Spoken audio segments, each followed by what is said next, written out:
and I'm racking my brains, and I had leadership above me that really didn't care about the employees. They were in a mercenary setting, and you're going to learn about that in a little bit.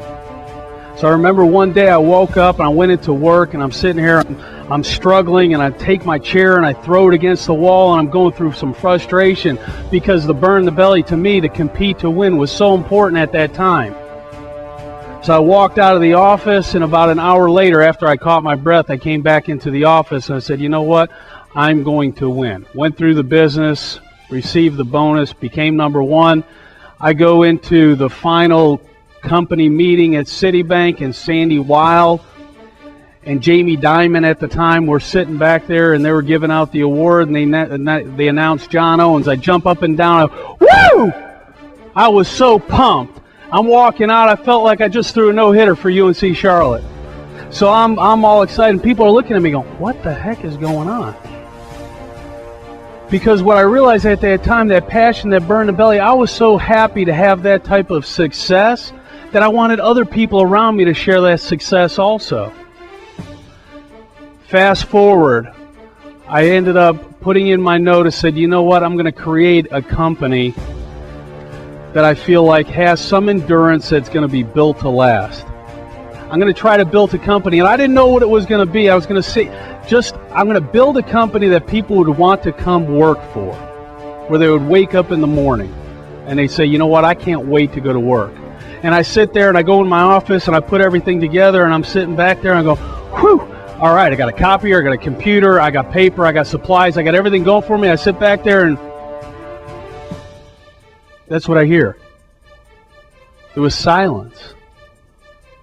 Because I had to make the phone ring. The phone wasn't going to ring to me. I sat back and I said, what the heck is going on?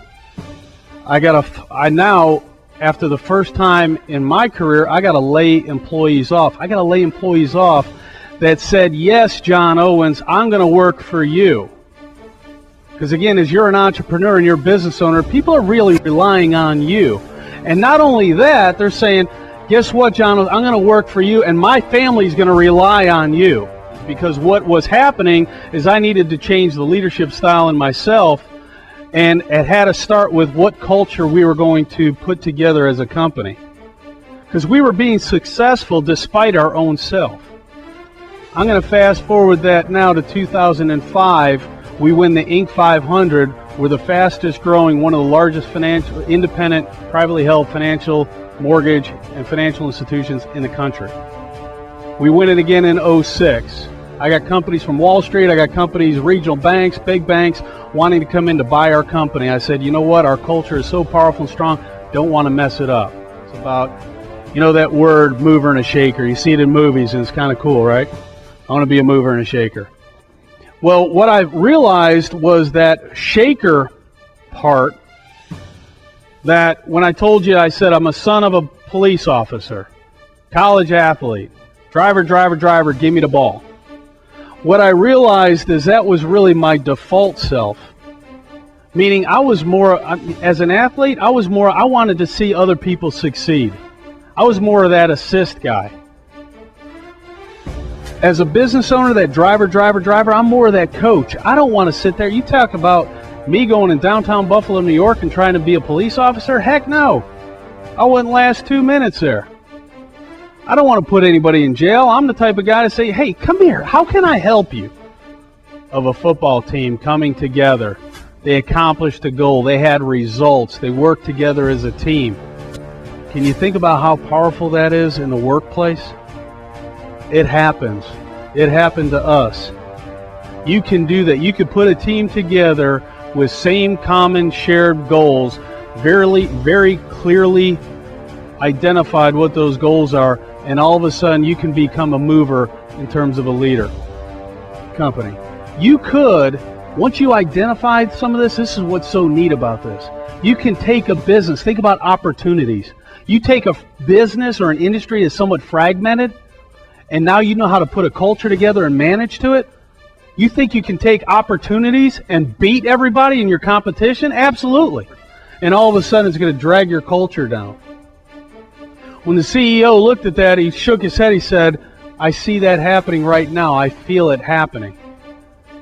I said, okay, so we've got to make a stop to this, because again, if we're wanting to build a company with endurance, if we want to do leadership development, if we want to balance our lifestyles with a high community level, we need to be able to identify what are those strengths, weaknesses, opportunities, and threats. That SWOT analysis. Where are some advantages that we could take place? We did some discipline, if we did performance improvement, or if we got rid of some of the virus that didn't fit the culture of this organization. Just think about, if everybody was in that quadrant, we'd have people dogpiling on the pitcher's mound, winning baseball games and winning football games in a business world.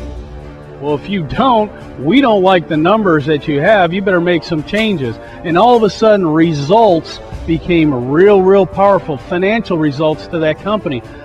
I'm a firm believer it doesn't matter what size you are. You could screw it up as much as you could do well at any size. So it takes some stamina, it takes some guts. You go through blood that comes out of your body you didn't even know could come out. I mean, that's an entrepreneur, that's a business owner. Passion, how we identify that is we define that word. Passion is a burn in the belly to compete and win.